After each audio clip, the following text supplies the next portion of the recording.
Thanks for the support as a channel member, Emil Raider. Well, after what to me felt like the longest transfer window in the history of the world, we finally get stuck into a new season today, which includes the European Super Cup against Barcelona. So we immediately get to test ourselves and see if we are actually going to be competitive, because, you know, the board want us to challenge for the league and get to the semi-final of the Champions League this year. So no pressure or anything, but third year at Spurs, we actually need to do quite good.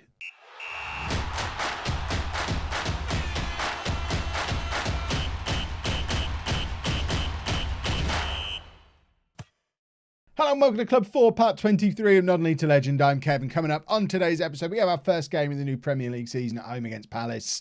And then we are off on our travels already to play Barcelona in the Super Cup. If you missed the transfer special yesterday, here's your very quick summary of it. 4 players in, loads of players out. We did spend more than we received, though, as usual. And we have a bit of a superstar team taking shape, with certainly Vermonti and Fernando, and probably Azzopardi as well, coming in as players who are going to make immediate contributions to this team. And this is what our new look team looks like, at least initially. Obviously, there's still some positions up for grabs as ever, but we are starting the season with the diamond, and I think it looks pretty useful. The one, I guess, area of doubt is Rot, whether or not he can be the Carrilero in that position there, or whether we need to adjust him. Maybe could we do 2 Mezzalas, have another one on support like that?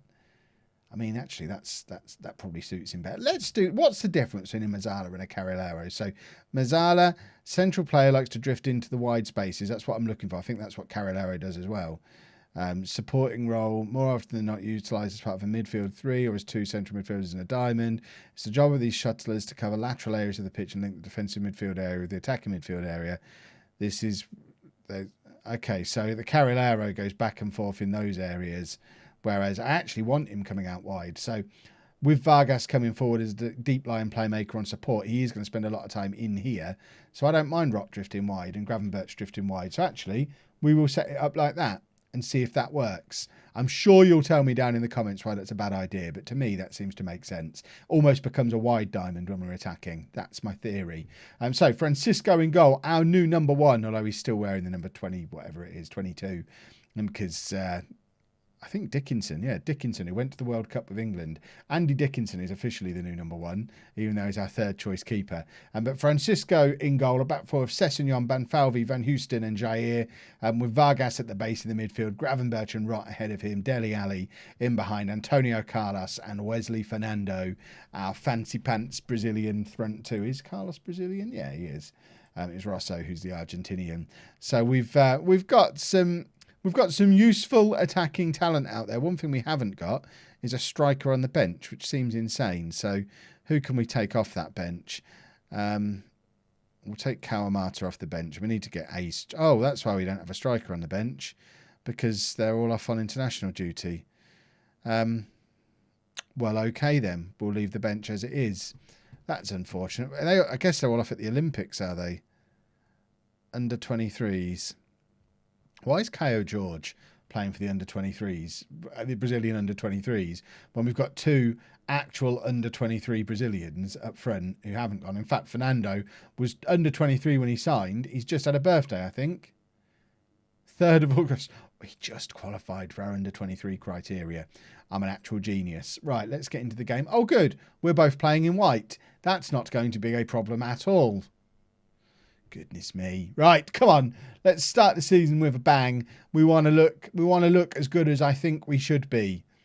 That's my theory. We owe Palace after the last match. There we go. It's always good to owe a team. I've said it calmly because they don't need to see Crazy Kev yet. Crazy Kev comes out in the second half of the season when I just start irrationally shouting at them. We'll start the season positively and just try and ease them into it, because I do think this is a very good looking side, and hopefully we can actually properly challenge for the title this year, or at the very least get into the qualification spots. Palace not playing in white, it seems. This is because I've got last season kits on again, isn't it? Which always upsets some people, but doesn't bother me at all. Antonio Carlos gets our first goal of the season, though. Jair doing Jair things down that right-hand side, basically playing as a right winger. That's the other thing to bear in mind. With Sessegnon and Jair as our 2 fullbacks, they're basically both wingers. So we are set up in a very attacking way, but that's a lovely cross from Jair and Carlos.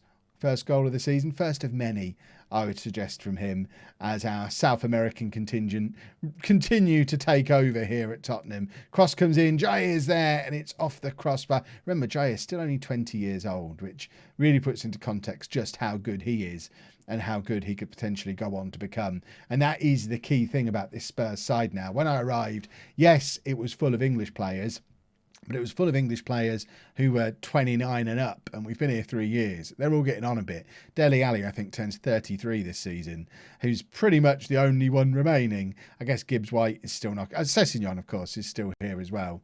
But we've had to replace them with lots of young players, and we know from our time at Barnsley, because at Barnsley we hoovered up all the best young English talent I could find. As you can see, Barnsley... still not, I mean, they have just about survived in the Premier League, but it wasn't fun last year. There's not enough young English talent to slot in and replace those players with, at least not in an affordable way, as we found with Nick Carter this summer. It's difficult to sign the young English players without spending an absolute fortune. So we've done it the good old-fashioned Football Manager way, and we've filled ourselves up with South American wonder kids, which is, I mean, if you're not doing that when you're playing Football Manager, I'm fairly confident you're doing it wrong. That's how Football Manager is played. Jair, I mean, he still beats a man and looks clever when he's passing the ball back to Francisco. Banfalvi now, out to Sessegnon, who's going to show that he's not going to be outdone by Jair, and he gives the ball away. Well... Perhaps he has been outdone a little bit so far today, but he's won the ball back there very well. Gravenberch releases Sessegnon again down the left-hand side, who has another go at it. This time finds Vargas. There's Ali. Can't get the ball through to Jair, though, and that's a bit of a mistake that luckily hasn't been punished because Van Houston is there to cover. And it goes all the way back to Francisco, and we rebuild again through Banfalvi once again, who for the first time in a year doesn't want to leave. He's signed a new contract in the summer. He's in for the long haul as part of this project now, so hopefully we're going to see him go from strength to strength. Gravenberch back to Dele Alli. Jair's in, and once again causing all manner of problems for the Crystal Palace defence. He's a right back, everybody, but he's been the best player on the pitch so far today, once again. I am a little bit worried about how well he can defend, but let's not worry about that kind of thing. Sessegnon heads clear to Gravenberch. Banfalvi finds Jair, who again one of the players furthest forward, beats one man, knocks it back to Dele Alli, our right back. Gravenberch finds Sessegnon on the other side, who. Again, he's trying to do Jair things and he's not quite on that level, it seems, but he's better at defending, as he showed again there. He finds Rott, and Rott gives it to Jair again, which is a very sensible tactic. Jair's there, and it's straight at Kepa in goal for Crystal Palace.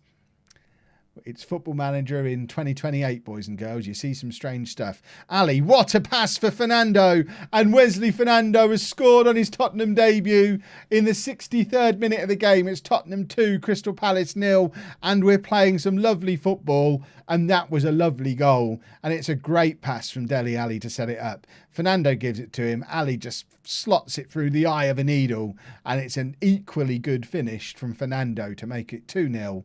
And I know it's only Palace, but goodness me, are we playing well today. It's lovely to see.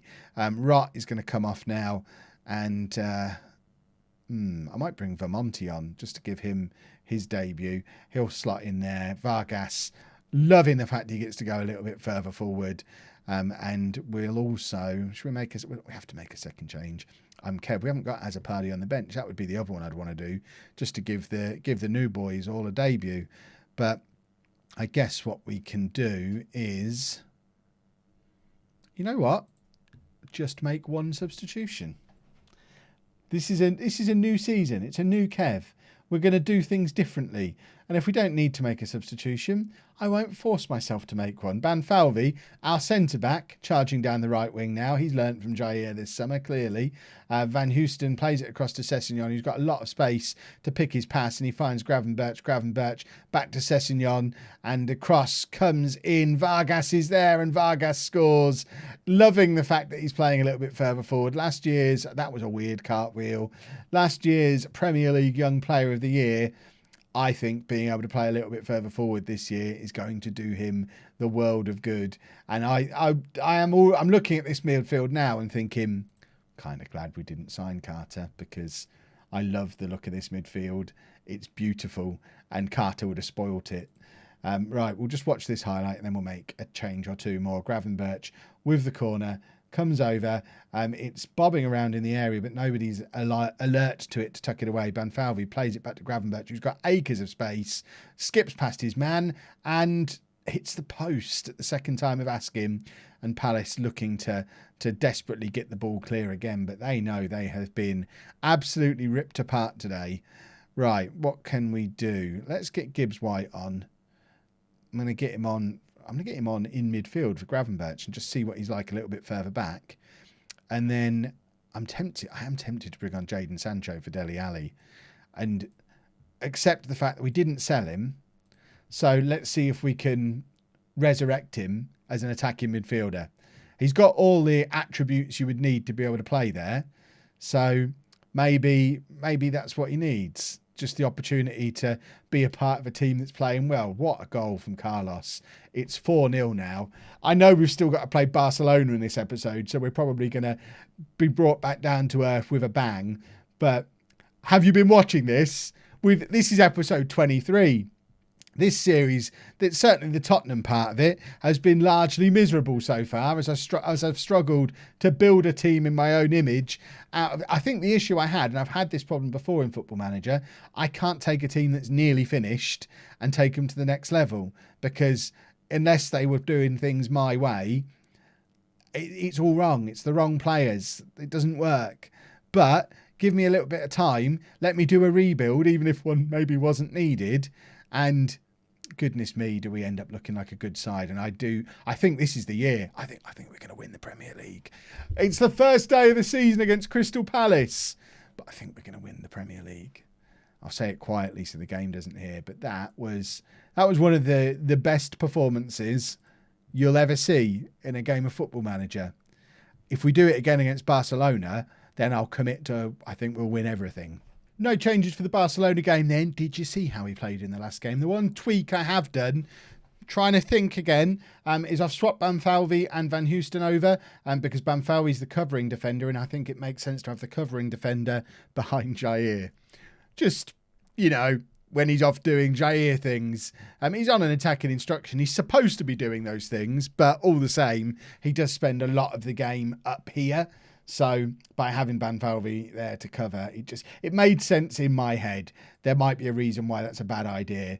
I know people often tell me it's a bad idea to have two ball playing defenders, but it's what they're both good at. So why would I not want that? There's some reuniting going on here. We've got Hudson-Odoi, of course, former Spurs player. Leonard, who I tried to sign a couple of years ago. Raheem Sterling, who was part of my England team. They've got a Roberto Carlos as well, who's wearing a number 3. I'd rather have him at left back. Right, I'd stick Cristiano Ronaldo up here somewhere. But we've called out a lot of Barcelona players there. This is a problem.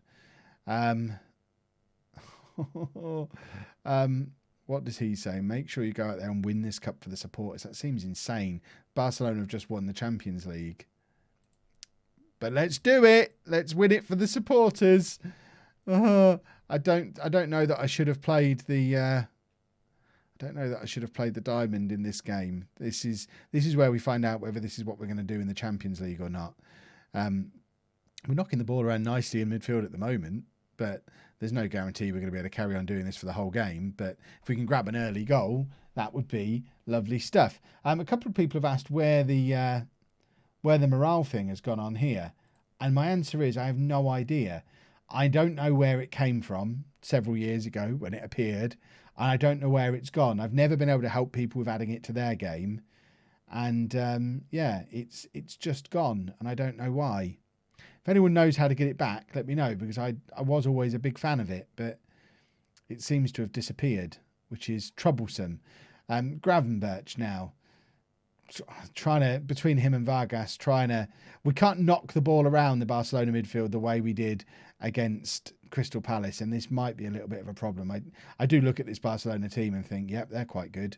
They are quite good. But here's Antonio Carlos with the chance for a counter-attack. He's got Fernando ahead of him, but he's just going to go it alone. He beats his man. What a goal from Antonio Carlos. He only scored twice for us after arriving in January. It's taken him a little bit of time to settle into Tottenham. But over the summer, he's grown a moustache, as you can see up there. He looks like Rusev. He's grown a moustache and learnt to do stuff like that. That was an absolutely sensational goal. It is currently Tottenham 1, Barcelona 0, and Antonio Carlos did that all on his own.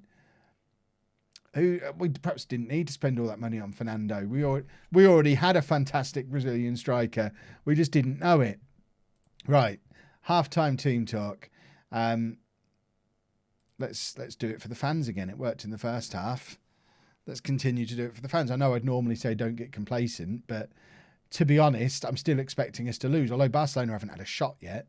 So maybe I need to adjust my expectations of how good we are. Perhaps we are as good as we looked against Crystal Palace, but I don't want to get too far ahead of myself with that kind of talk just yet, because look how Barcelona can knock the ball around us just as well as we can knock the ball around them, and the game decides to stutter just as they're doing their attack. And of course, Hudson-Odoi was going to be the man who got the equaliser for him. He was so good for us. I kind of, if he was still here, we'd still be playing with wingers, because I really liked having him in the team. He's like the opposite of Jadon Sancho. And it's a decent finish. Francisco, I don't think you could expect him to make that save there, but all of a sudden, their first shot of the game, and it's all level, and Barcelona have got their tails up and are coming at us. Sessegnon doesn't deal with that very well at all. He's on a yellow card as well, which is a bit of a worry. We have, I think, got Dave Azzopardi on the bench today, so we could maybe bring him on for his debut against Barcelona. But yeah, I mean, what a nice debut not only against Barcelona, but having to deal with Raheem Sterling as well. And Jair can't handle Hudson-Odoi, and I think he's given away a penalty. It's definitely a foul. It's just whether or not it's in the area or not. And Barcelona have just gone up another gear in this second half. And as good as we might have looked in that first half, they didn't. They just kept it to one goal, and now they've just stepped it up a level. Is it a penalty? Oh, it's not a penalty. That could end up being a very important decision. What's going to happen with Jair, though? Please don't send him off. Please don't send him off. It's a yellow card for Jair. He manages to survive it. That's both of our fullbacks now on yellow cards, with Hudson-Odoi and Sterling as the two wingers that they've got to deal with. I suggest they won't both be on the pitch at the end of the game. Antonio Carlos, though, picks the ball up in his own half again. This time finds Fernando. Fernando does brilliantly to get it under control, but can't quite get the shot towards goal. There's a block in there, but Hudson-Odoi now running back at Jair, but Rot's there to help him out and plays it back across to Banfalvi. Rot's there again, back to Banfalvi again, and now Dele Alli looking up, trying to pick the pass, finds Sessegnon, who's pushing forward on this left-hand side. Sterling's having to come back to cover for them. Cross comes over, finds Jair. Why is Jair there? Nobody knows. He's doing Jair things. Gravenberch now. We're heading in the wrong direction, but we've given it to Jair again. More Jair things from him, and it's a good save from, goodness me, it's Jordan Pickford in goal. I've only just noticed him. How have I only just noticed Jordan Pickford's in goal? They've got more English players than we have, and two of them came from us. Dele Alli. Cross comes over, can't find anyone in a white shirt, but Vargas picks it up, finds Banfalvi, who's not really the man we wanted in those wide areas. But let's ask for a little bit of creativity. We are going to make some changes in a minute, but Gravenberch with the free kick finds Van Houston. I think that hit the outside of the post. It certainly looked to change direction as it headed goalwards, but it is time for us to make some kind of change. I mean, the important thing is we've been competitive in this game. We are going to bring Dave Azzopardi on, as promised, so we get to see him make his debut. It might also be a good idea to take off Jair and bring on Kawamata, just because they're both struggling. And I think for a third, we're going to do three changes. We're going to bring Kayo George on as well, and we're going to go with three changes: change up the striker, change up the fullbacks, and just go for it in these last 20 minutes or so. There's George. I don't know who that went to, but Kawamata's picked the ball up, finds Rott across to Vargas on the edge of the area, and it looked like he scuffed that a little bit because we know he can hit those much sweeter than he did there. Cristiano Ronaldo's now gone off for Barcelona. Azzopardi with the throw to Antonio Carlos, back to Dave Azzopardi again, back to Carlos, Gravenberch, Carlos. What a goal from Antonio Carlos. A new hero in number 10 for Spurs has emerged in this episode. His name is Antonio Carlos, and he is single-handedly destroying the European champions. This is just beautiful football from everyone involved. But Antonio Carlos is a little bit special. Kawamata now with the throw. Didn't get anywhere near any of our players, but we've got the ball back again. And I love these little passing triangles we do. Rott looking for Carlos for his hat-trick. There's Gravenberch, and he's now scored.